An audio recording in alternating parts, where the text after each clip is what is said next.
un lugar de encuentro para el talento venezolano, dentro y fuera de nuestro país. Continuamos por todos los medios con Mingo. Otro nivel. Nos gusta mucho cuando nos acompaña nuestra amiga, la doctora María Montoya, que es especialista en temas migratorios, es directora de Montoya Consulting. María, gracias por estar acá. Y tenemos cara de preocupación y de angustia, pero bueno, como lo decía Erika el otro día, ese dicho de que la procesión va por dentro. Mira, el equipo de producción nos reunimos ayer, qué bueno que viene María Montoya mañana. Además de hablar de esta plataforma Saime y de su actualización, nosotros queremos preguntarte, no queremos meterte en ningún compromiso, pero queremos dos temas adicionales y para que tú ordenes tus ideas y nos cuentes. El tema de México, tú eres abogada, eres venezolana y tienes una sensibilidad especial también como mujer que eres. Responsabilidades y justicia de lo que ha ocurrido en Ciudad Juárez, en México, por una parte, y por otra parte, también Erika y Catherine y Génesis y Julio y todos queremos que tú nos cuentes un poco tu percepción personal del voto de los compatriotas venezolanos que están afuera. Si nos puedes hablar de tú, ¿qué crees en cuanto al tema electoral con relación a la logística y los documentos? En este caso es la cédula, pues, ¿no?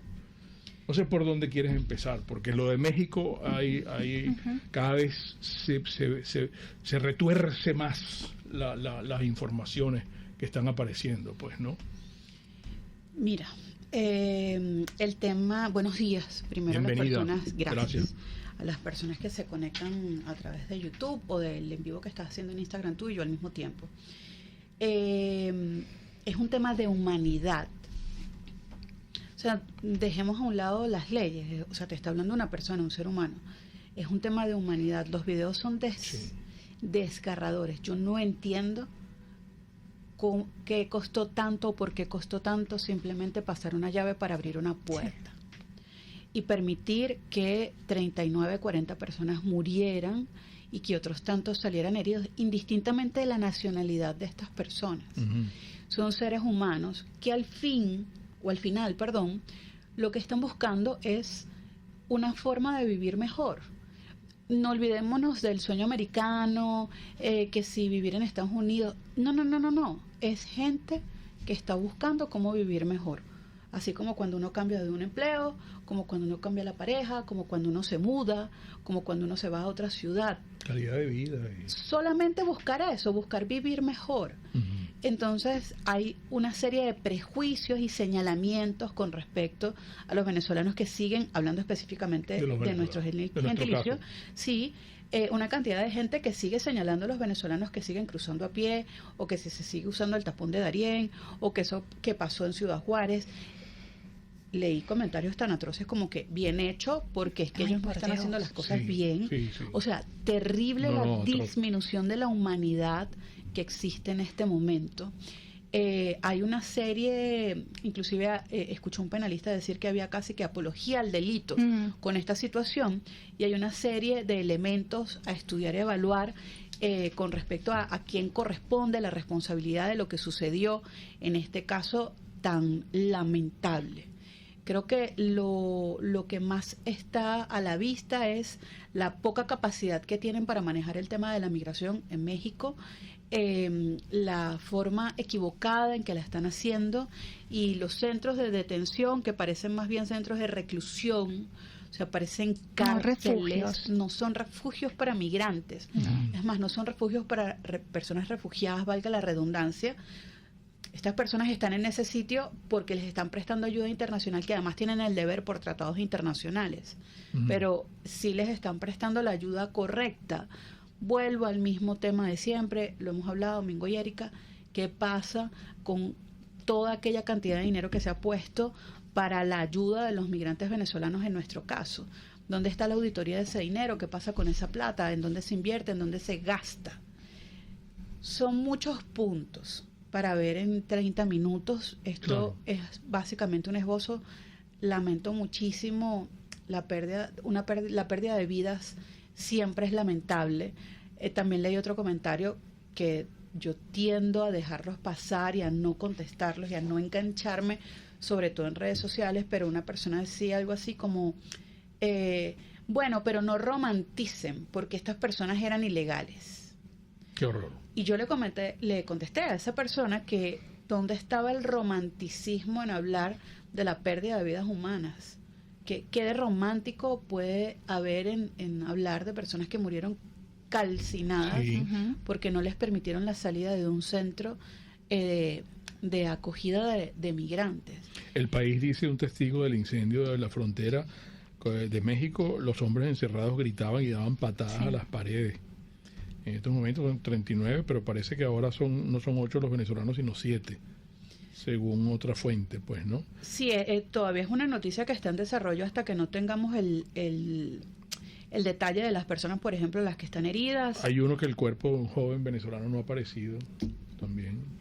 Las declaraciones de los padres de una de estas personas, si mal no recuerdo, están en San Cristóbal. Lo estaba leyendo anoche en una información que compartió Francisco Urristieta, que es venezolano y trabaja para un medio internacional. Era desgarrador. Sí.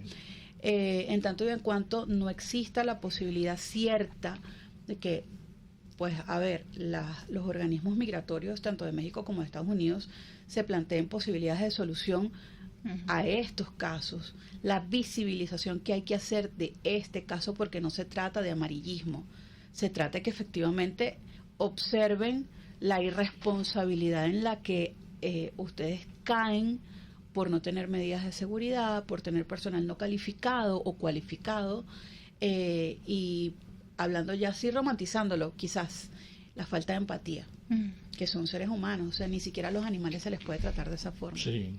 ¿Y hasta qué punto de repente México asumió como la tarea en vista de todas estas medidas que adoptó Estados Unidos, asumió la tarea de ser ellos el primer filtro y ser un filtro aún más férreo para evitar que los migrantes lleguen a su destino final, que en este caso sería Estados Unidos? Para nadie es un secreto que Estados Unidos y México tuvieron una serie de convenios, un acuerdo donde Estados Unidos autorizaba una cantidad de mexicanos y en intercambio México recibía una cantidad de migrantes para devolverlos a sus países o que se quedaran haciendo vida en México. Esto no lo estoy diciendo yo, esto si nos documentamos y buscamos noticias de octubre quizás vamos a encontrar que ese acuerdo existe. Ahora bien, ¿la responsabilidad del gobierno mexicano existe? Bueno, pues claro que sí, estas personas murieron en México. ¿Cómo era la estructura de este sitio, este centro de acogida? Porque, vuelvo al tema, era de acogida, pero tenía otras características. ¿Qué pasa con ese personal que huyó y dejó que estas personas murieran? La responsabilidad personal de esas personas, valga la redundancia, o sea, la personalidad individual de estas personas van a emitir alguna acción o van a hacer algún juicio o van a tener justicia los familiares de estas personas.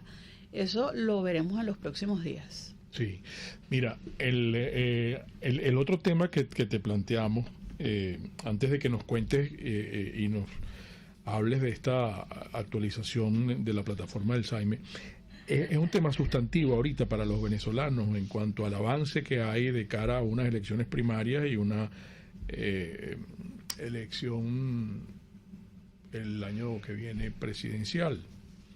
El voto de los compatriotas que están afuera, ¿cómo lo ves tú como abogada y como especialista en temas migratorios? ¿Hay una viabilidad en cuanto a esto? ¿Tú crees que esto se pueda implementar? ¿Cómo las cédulas de esos venezolanos, cómo operaría el voto desde fuera? Mira, dos cosas. Uno, no lo veo viable para las primarias. Okay. Porque no hay tiempo suficiente. Que son en octubre. Eso es, bueno, y en octubre y no dijeron qué día. O yo no he escuchado, capaz que sí lo dijeron y yo no lo he escuchado o no lo he visto. Octubre, ¿cuántos meses faltan? Estamos en el mes 3. Faltan 7 meses. ¿Sí? Los venezolanos en el extranjero solamente pueden votar en sedes consulares. ¿Sí? Hay países como Estados Unidos que no tienen sede consular. Y de hecho, no hay sedes consulares en todas las ciudades de los países en donde existe embajada, sino que yo tendría que viajar de una ciudad a la otra para ejercer mi derecho al voto. Al contrario de otros países donde tienen establecido que la embajada tiene la potestad de armar, por ejemplo, como cuando en Venezuela hay elecciones que se hacen en colegios. El voto en el extranjero. Sí, pero sería más práctico yo tener la potestad de habilitar sitios de votación y no hacerlo solamente en los consulados. Y te explico por qué. Ustedes han visto, o las personas que nos están escuchando nos están viendo en este momento, la cola o las colas, perdón, que hacen las personas que van al extranjero a sacar su pasaporte, el pasaporte. Sí. Tienen que llegar a las 5 de la mañana, no sé qué. No hay suficientes funcionarios consulares para atender estas solicitudes. Entonces, imaginémonos 7 millones de venezolanos fuera de Venezuela que pudieran ejercer el derecho al voto. ¿Cuántos de ellos están registrados en el registro electoral, valga la redundancia? Eso es clave. ¿Cuántos menores de edad de los que se fueron de Venezuela ya tienen edad para votar? ¿Y cómo manejarse eso? Yo tengo por acá anotado, y me disculpan, acabo de recordar, el número de personas que están registradas en el registro electoral. Qué bueno. Hasta julio del 2022 habían 21.267 electores, de los cuales 21.159 votaban en Venezuela. Muy poco. Sí, 21 millones, perdón. Ajá. 21 millones, perdón. Incluyendo 229.000 extranjeros residentes y apenas 107.000 inscritos para votar fuera de Venezuela. De los 7 millones, de los más de 7 millones de venezolanos fuera de Venezuela, solamente en el registro electoral hay 107.000. ¿Sí? Entonces, todo el aparataje que se debería montar para unas elecciones en el extranjero, un voto en el extranjero, elecciones en Venezuela y voto en el extranjero, valdría la pena para esos 107.000, en el entendido o en el supuesto que esos 107.000 tengan un consulado frente a su casa para ir a votar. Porque la idea o la sola idea de yo tener que hacer un gasto para dirigirme a otra ciudad para ejercer mi derecho al voto, también hay muchas personas que se lo piensan porque tienen un presupuesto ajustado a sus necesidades. Entonces, son muchas las aristas que hay que ver. Claro. La mayoría de los casos anfitriones no toman en cuenta a los venezolanos que no tienen estatus migratorio regular. ¿Qué dice la ley? ¿Qué es estatus migratorio regular? Claro, que tengas tu permiso de residencia. Permiso de residencia. Sí, los que pueden votar tendrían que tener permiso de residencia. Es uno de los requisitos. Si yo estoy en el extranjero, para yo poder ejercer mi derecho al voto, siendo venezolana, estoy en una ciudad donde hay consulado, yo tengo que tener un estatus regular. O sea, yo tengo que tener la gente residencia. que pidió asilo no podría votar. No, sí podría. ¿Así? Sí podría, porque no hay un impedimento en el ejercicio de mi derecho a votar. El tema es que si yo no tengo el asilo aprobado, no puedo votar. Claro, Si yo tengo solamente la solicitud del TPS, yo no puedo votar. Si yo tengo solamente la solicitud del parol humanitario y hay alguna falta de la aprobación de algo en ese estatus, yo no puedo votar. Si yo solicité una visa de trabajo, estoy en Estados Unidos, pero no me la han aprobado, yo no puedo votar. Y así... Que son la mayoría. Y se van sumando. Creo yo. Se van sumando, entonces... Vuelvo y repito, hasta julio de 2022 habían 21 millones, perdón, Dios mío, ¿qué pasa con los números hoy? 21 millones, 267.813 electores, ¿sí? De los cuales 21.159.846 votan en Venezuela, estamos hablando de julio de 2022, incluyendo 229.000 que son extranjeros residentes en Venezuela. Y de toda esta cantidad de 21 millones, apenas 107.000 inscritos para votar en el extranjero. El número es ínfimo si lo comparamos con los 7 millones. Entonces, ¿yo veo viable el tema del voto en el extranjero? No. Técnicamente me parece imposible, por lo menos para las primarias. Si el pensamiento tuviese un poco más de inteligencia, perdón por quienes nos están viendo, perdón, no quiero ser despectiva, pero es que no hay otra forma de explicarlo. Prepárate para las elecciones presidenciales, porque capaz que el que va a votar por las primarias no va a ir a votar por las elecciones presidenciales, porque capaz que no le gustó lo que sucede, el resultado final de cuando fue a votar en las primarias, ¿sabes? Y si te ponen como requisito que tienes que tener la cédula vigente. A eso voy. Ahora Eso, vamos a pero pasar. vamos a hacerlo en la próxima parte. Ok, vale. María Montoya con nosotros acá. Explicación importante, incluso la cantidad de venezolanos que tenemos fuera del país que están en sintonía del programa, como habitualmente lo hacen, información valiosísima. Y vamos a hablar también de la nueva plataforma del SAIME, de esta actualización, que seguramente ustedes tienen muchos planteamientos, muchas inquietudes, pero vamos a un intervalo, vamos a máster y en breve regresamos. Espacio para formar la nueva opinión pública venezolana. Por todos los medios. Conmigo.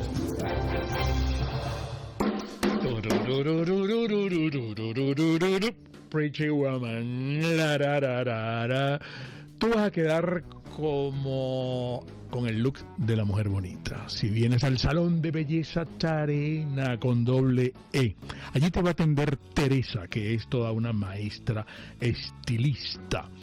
Bueno, usted puede hacer su cita. Yo recomiendo que haga su cita llamando al 0414-222-6577. Véngase hoy, mi querida amiga, para que se emperifolle. Hoy viernes o mañana sábado.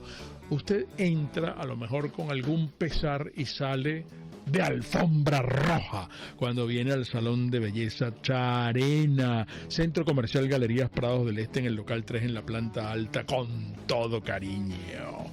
Y hablemos de la estación de servicio Terrazas del Club Hípico. Fíjense, amigos, escúchenme bien. Ustedes que van a ir a partir de hoy por esas carreteras de Dios, por favor, vamos a respetar las señales de tránsito, vamos a respetar los límites de velocidad, vamos a tener el carro preparado para ese viaje, porque normalmente ocurren más accidentes. Y si usted, mire, yo siempre le digo, tomar y manejar, eso es un pésimo cóctel, eso es muy mala combinación. Siempre le decimos, para tomar no más un par, y para tomar un par mejor es no tomar y mucho más si vas a manejar. Estación de servicio Terrazas del Club Hípico, mucho más que gasolina.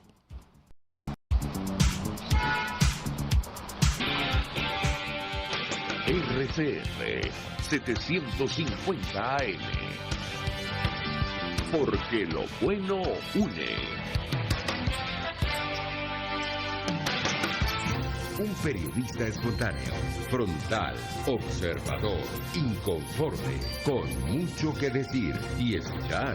Regresamos por todos los medios. Conmigo.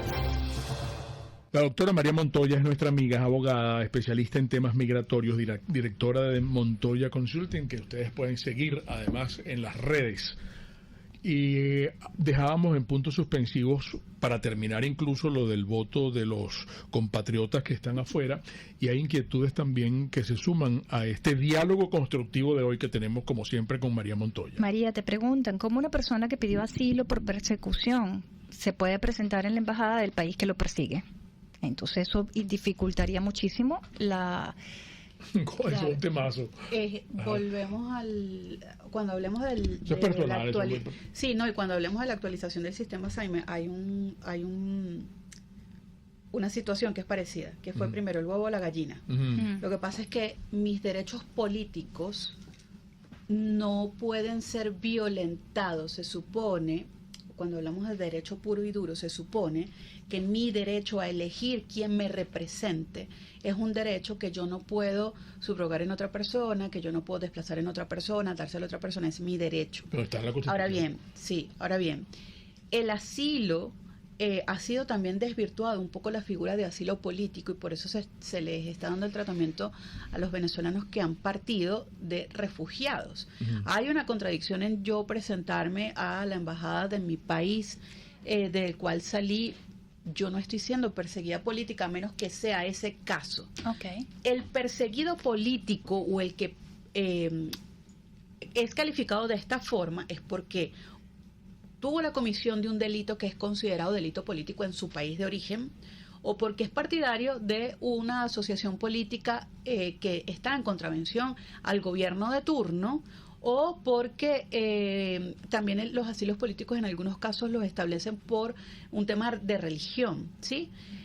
Habría que ver los casos en particular. Punto. ¿Es contradictorio? Sí, pero yo puedo tener ejercicio del voto. Es un derecho universal, secreto, tengo que decir cuando vaya que soy asilada política. Bueno, también hay un tema de utilizar un poco la lógica. Lo que la persona que está preguntando dice, no está mal la pregunta, pero contestándole en estricto derecho, yo no pierdo un derecho fundamental. Es como decir que porque yo soy asilada política no puedo trabajar porque tengo un asilo político. Sí, yo tengo un derecho al trabajo, un derecho establecido en la Declaración Universal de Derechos Humanos, para empezar, donde están todos los derechos fundamentales de los seres humanos. Okay. Sí. El Saime, que han echado para atrás algunas cosas. Nosotros hemos tratado de alguna manera, desde el punto de vista noticioso, de actualizar a nuestro auditorio, a nuestros amigos oyentes, pero ¿qué es lo que ha ocurrido con relación a la cedulación, a la cédula? Específico la cédula. Sí, empecemos por la cédula. Vamos a comenzar primero por el registro de la modificación de la página del Saime. Del 13 al 17 de marzo la página estuvo deshabilitada por una supuesta actualización que cuando lo sacaron al aire no es una actualización sino un cambio de plataforma. Ok, una semana completa, de lunes a viernes. Sí, de lunes a viernes. Un cambio que resulta ciertamente a la vista más amigable, pareciera, pero que trae con ella muchos cambios. Ahora hay que hacer un registro obligatorio, no solo para la cédula, sino para el pasaporte, o porque yo soy extranjero naturalizado, también debo hacer el registro. El registro solicita color de cabello, o color de ojos, tipo de sangre. Hay gente que se escandaliza, pero ¿por qué el tipo de sangre? Todos los que tenemos licencia de conducir, al reverso de la licencia dice tipo de sangre, ¿no? Déjame buscarla. Busca la suya. Yo tengo la mía aquí y la puedo poner ahorita en el Instagram para mostrarles que no es mentira. Dice tipo de sangre. Ahora, que yo no lo conozca, eso es otra cosa. Pero la licencia dice grupo tipo de sanguíneo. ¿Sí? Ok. Sí. Ahí está. Yo tengo la mía acá y lo puedo mostrar. Claro, pero a mí no me lo pidieron. Aquí dice Quedó en blanco, NS, no se sabe, ¿no? No se sabe. NA. ¿No NS. aplica o NS? No sé. No sé. Ajá. Ok. Entonces, piden estos requisitos Mm. para individualizar al solicitante. Ya Ok. la individualización viene con el número de cédula. El número de cédula es único, no se repite. El Claro. titular de una cédula de identidad, cuando muere, esa cédula muere con él, porque los números van avanzando y no se... ¿En qué municipio? De la partida. ¿En qué estado? ¿En qué municipio? ¿En qué centro hospitalario? El número de acta, el año de nacimiento. Hasta ahí está muy bien. ¿Qué pasa? Hay gente que no sabe leer su acta de nacimiento. O sea, dice arriba registro civil, yo no sé qué, de la parroquia tal, pero folio, acta, ¿en dónde está eso?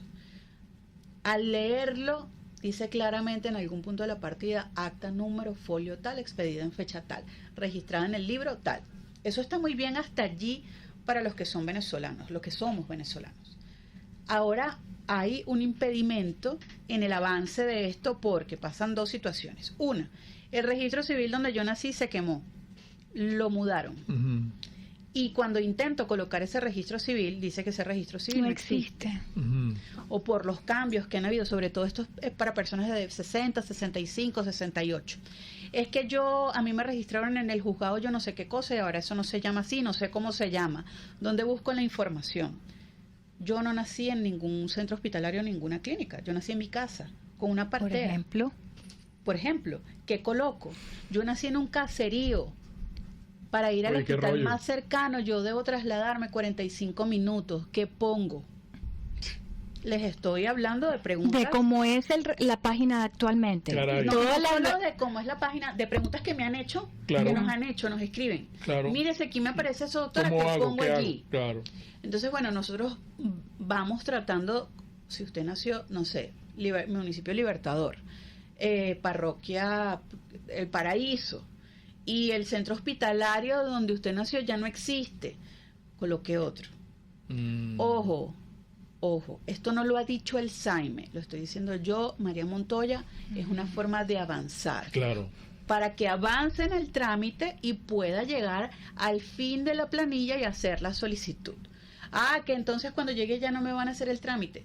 Es muy fácil yo llevar mi acta de nacimiento o el cartón de maternidad o de la clínica y decir, mira, yo nací aquí, pero cuando pasaron los años, eso se quemó, Eso lo no mudaron, se existe. cambiaron, pero mira, yo nací aquí, yo tengo el documento que lo respalda, coloqué eso porque no había forma de avanzar. Mm. Estoy dando una solución práctica desde la lógica, no estoy diciendo que coloquen alguna atrocidad.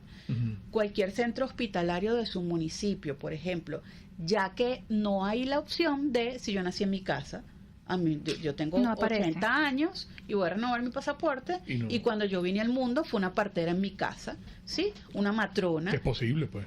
Ojo, hoy en día es posible, hay mujeres que están teniendo partos dula. controlados y asistidos en su casa, Sí. con una dula. Entonces, ¿qué pongo allí? Si mi hijo nació en mi casa, bueno, coloque el mismo municipio donde usted vive, la misma parroquia y cualquier centro hospitalario. Cuando usted vaya allá, usted con la documentación que Justifica. debe tenerlo justifica, Claro. proceso por esto. Yo no estoy... Es para avanzar, pues. Es para avanzar en el trámite. Eso hasta allí estamos bien. Ahora bien, ¿qué sucede con los extranjeros naturalizados en Venezuela? No es nacionalizado, que todo el mundo dice así, se nacionaliza la Natural. mercancía y se naturalizan a las personas. Ok. Ese caso es más complejo, porque no, yo me he metido varias veces y en los desplegables hay una parte que me permite elegir la nacionalidad, pero estos datos de acta de nacimiento, número de acta, municipio, estado, no me aparece. Por ejemplo, si yo fuese colombiana y naturalizada en Venezuela, no me aparecen todos los estados y municipios de mi país de origen. Entonces, ¿cuál es la recomendación? Vuelvo. Lo digo yo, María Montoya, no lo he dicho el SAIME, pero lo he validado con varios clientes para avanzar en el trámite. La Gaceta de Naturalización tiene una fecha y tiene un número. Municipio Libertador, ¿por qué? Porque la imprenta nacional está en Caracas. Municipio Libertador, parroquia, creo que eso está en La Candelaria, si mal no recuerdo. Es Libertador. Es Libertador, parroquia La Candelaria, tal, y utiliza el resto de los datos del acta de la Gaceta de Naturalización. ¿Sí? Ok. Utiliza los mismos datos para registrar el nacimiento. ¿Por qué? Porque hasta este momento no tenemos información oficial que nos diga, mire, para los extranjeros van a llenar el registro de esta forma o con estos datos. Tan es así que, por eso comenté hace unos minutos con una pregunta que nos hicieron, que era primero el huevo o la gallina. Uno de los requisitos que estaban solicitando en cuanto la plataforma arrancó después del 17 de marzo era la consignación de una...